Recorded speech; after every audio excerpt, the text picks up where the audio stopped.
Jared and I are going to tag team here, but I just want to open up first by thanking all of you for taking time out of your busy days to be here.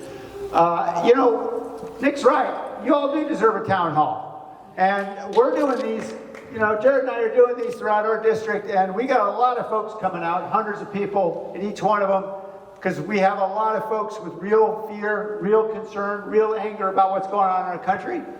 And you do too. And you deserve to hear from elected officials in Washington. West Roseville held a Democratic political rally on Saturday, May 10th at West Park High School. What I tell folks in my town halls is that I'm going to try mainly to answer two questions that I would want to know the answer to if I were in the audience talking to my member in Congress in this moment. The first one is, does my representative understand what this moment is all about? What's going on? What the hell is going on? And number two, what are they doing about it? And I will just tell you that what I tell my constituents is that I've never been more worried about our country. I believe we have a president who is trying to bully his way into a dictatorship. And he's trying to use fear and disinformation and classic authoritarian tactics to divide us, to distract us. And he's trying to roll back decades of social and political and environmental progress. Speaking on behalf of the Democratic Party were California Congressional Representatives Jared Huffman and Sam Liccardo. Our constitutional republic was built with really thoughtful checks and balances to prevent abuses of presidential power. And there's really three of them. Starts with the United States Congress. Article 1, right up front in the Constitution, all the legislative power. Power to actually impeach and remove officials in other branches of government. The power to levy taxes, collect revenues, the power to expend federal funds, the power to declare war, power, exclusive power, plenary power over trade and commerce. You wouldn't know that looking around today, would you, Sam?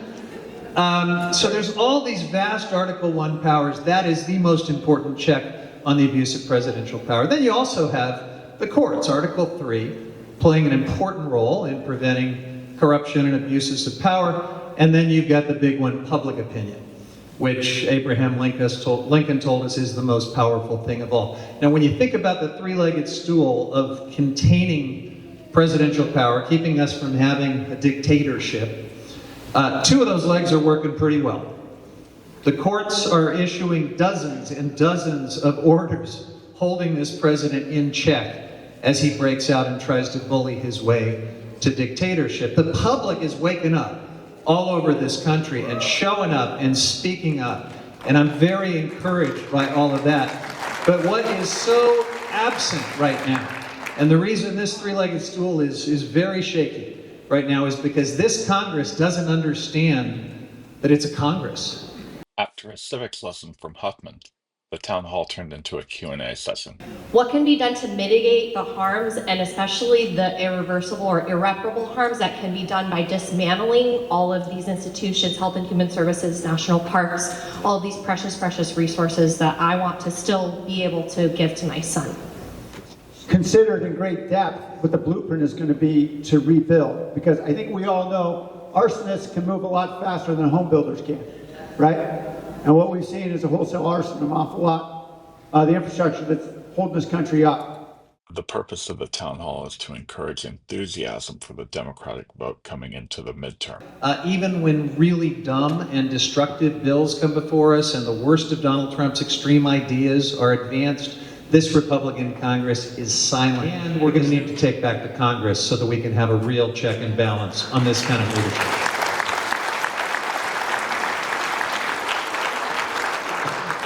My district starts at the Oregon border, goes all the way down to the Golden Gate Bridge. And so I have a huge district with a lot of amazing rural communities, 6 different counties.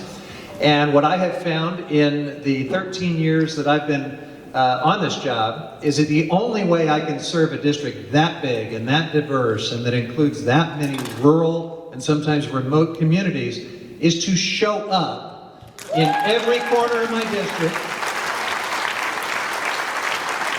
and to meet with people and hear from them and answer their questions and have lots of town halls.